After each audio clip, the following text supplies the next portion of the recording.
شریف میں آتا ہے حضور علیہ الصلاۃ والسلام نے ارشاد فرمایا یہ بات جب ویسے علماء کرتے ہیں یا جب ویسے حدیث سناتے ہیں یا جب ویسے قرآن کی آیات سناتے ہیں لوگوں کی کھوپڑی کے اوپر سے چلی جاتی کہ پتہ نہیں مولوی صاحب اس صدی میں بیٹھ کے کون سے پرانے زمانے کی باتیں کر رہا ہے۔ ابن ماجہ کی حدیث ہے حضور علیہ الصلاۃ والسلام نے فرمایا، حضرت عبداللہ ابن عمر فرماتے ہیں حضور تشریف لائے اور ہم سے فرمایا یا معشر المہاجرین، اے مہاجرین کی جماعت، خمس اذا ابتلیتم بہن، 5 چیزیں ایسی ہیں جب تم اس میں مبتلا ہو جاؤ، وَأَعُوذُ بِاللَّهِ أَن تُدْرِكُوهُنْ، اور میں اللہ کی پناہ چاہتا ہوں اس بات سے کہ تم اس میں مبتلا ہو۔ حضور نے صحابہ کو فرمایا میں اللہ سے اس بات کی پناہ مانگتا ہوں کہ اللہ تمہیں کہیں اس میں مبتلا نہ کرے۔ ان 5 چیزوں میں سے حضور نے فرمایا ایک چیز، لم تظہر الفاحشۃ فی قوم قط حتى يعلنوا بها الا فشا فیہم الطاعون والاوجاع التي لم تكن في اسلافهم الذين مضوا، جس قوم میں بے حیائی عام ہو جائے، ابن ماجہ کی حدیث ہے، حضور نے فرمایا ایسا نہیں ہوا، کبھی ایسا نہیں ہوا، لم تظہر الفاحشۃ قط، کبھی کوئی ایکسیپشن نہیں ہے، کبھی ایسا نہیں ہوا دنیا میں کہ کسی قوم میں بے حیائی عام ہوئی ہو اور ایسی عام ہوئی ہو حتی یعلنوا بہا کہ وہ کھلم کھلا بے حیائی کرنے لگ جائے، الا فشا فیہم الطاعون، لیکن اس کا نتیجہ یہی ہوتا ہے کہ ان میں طاعون کی بیماری پھیل جاتی ہے، والاوجاع التي لم تكن مضت، اور اللہ تعالیٰ ایسی بیماریاں اس قوم میں پیدا کر دیتا ہے جن بیماریوں کے نام ان کے بڑوں نے نہیں سنے ہوتے۔ یہ حدیث ہے کہ جس قوم میں بے حیائی عام ہو جائے، کھلم کھلا بے حیائی کی جائے، حضور علیہ الصلاۃ والسلام نے فرمایا آپ سے زیادہ سچا کوئی نہیں ہو سکتا کہ اللہ تعالیٰ ان کو طاعون میں مبتلا کرتا ہے، طاعون کا مطلب کرونا وائرس میں مبتلا کرتا ہے، اللہ تعالیٰ ان کو ایسی بیماریوں میں مبتلا کرتا ہے جن کے انہوں نے نام نہیں سنے ہوئے ہوتے۔ آپ نے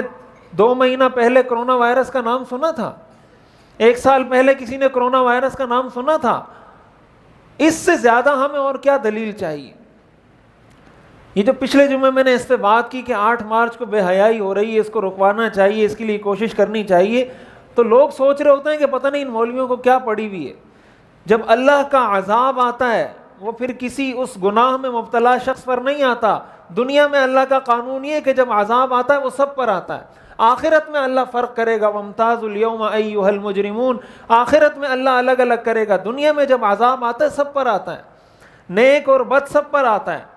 حدیث میں آتا ہے، صحیح حدیث ہے بخاری شریف کی، حضور علیہ الصلاۃ والسلام نے فرمایا اس شخص کی مثال جو لوگوں کو امر بالمعروف اور نہی عن المنکر کرتا ہے ایسی ہے کہ ایک کشتی ہے، بحری جہاز ہے، اس کی ایک نچلی منزل ہے، ایک اس کی اوپر والی منزل ہے۔ حضور علیہ الصلاۃ والسلام نے فرمایا کہ جو نیچے رہنے والے لوگ ہیں بحری جہاز میں، ان کو پانی کی ضرورت پڑی تو ان میں سے کسی نے کہا کہ اوپر جاتے ہیں، اوپر والوں کے پاس پانی ہوگا، ان سے پانی لے کر آ جاتے ہیں۔ تو ان میں سے دوسرے نے کہا کہ نہیں، ایسا کرتے ہیں سمندر ہمارے نیچے جہاز میں سوراخ کر دیتے ہیں، پانی ہمیں نیچے سے مل جائے گا، ہم جتنا پانی چاہیے سارا پانی ہمیں مل جائے گا۔ حضور علیہ الصلاۃ والسلام نے فرمایا اگر وہ اوپر والے آئے اور انہوں نے ان کو روکا کہ بھائی نیچے سوراخ نہیں کرنا، اس کشتی میں، اس بحری جہاز میں سوراخ نہیں کرنا، حضور نے فرمایا اگر انہوں نے روک دیا تو یہ نیچے والے بھی بچ جائیں گے، اوپر والے بھی بچ جائیں گے۔ اور اگر اوپر والوں نے کہا کہ یار یہ نیچے والوں کا مسئلہ یہ جانے، ان کا کام جانے، بے حیائی عام ہوتی ہے تو عام ہو، کشتی میں سوراخ ہوتا ہے تو ہو، تو یہ بھی غرق ہوں گے، اوپر والے بھی غرق ہوں گے، بچے گا کوئی بھی نہیں۔ کشتی میں جب سوراخ ہوگا دونوں غرق ہوں گے۔ ہمارے ہاں جس طرح میڈیا استعمال ہو رہا ہے، انٹرنیٹ کا استعمال ہو رہا ہے، جو لوگ بھی بے حیائی کے لیے ان چیزوں کو استعمال کر رہے ہیں، چاہے وہ کوئی فرد ہو، چاہے وہ کوئی ادارہ ہو، چاہے وہ کوئی تنظیم ہو، چاہے وہ کوئی خواتین کی تنظیم ہو، چاہے وہ کوئی لبرل ہو، یہ پوری قوم کے، پوری امت کے دشمن ہیں، اس لیے کہ جب عذاب ان کی ان حرکتوں کی وجہ سے آئے گا، اور اس میں ہم سب مبتلا ہیں۔ آج کل ہمارے ہاتھ میں موبائل ہے، ویڈیوز ہیں، یوٹیوب چل رہا ہے، کیا کچھ ہم نہیں دیکھتے اس پر، کیا کچھ بے حیائی ہم اس پر نہیں کرتے۔ جب انسان اس میں کوئی فحش ویڈیوز، فحش چیزیں دیکھ رہا ہے، اس کو یہ بات سمجھ لینی چاہیے کہ یہ کرونا وائرس ہم پر خدا کا عذاب بن کر آئے گا، اور اگر ہم اس سے بچ جاتے ہیں اللہ ہمیں بچا لے گا.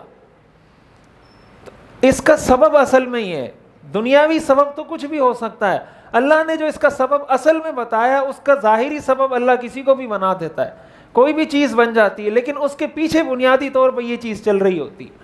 اس لیے یہ بہت اہم بات ہے,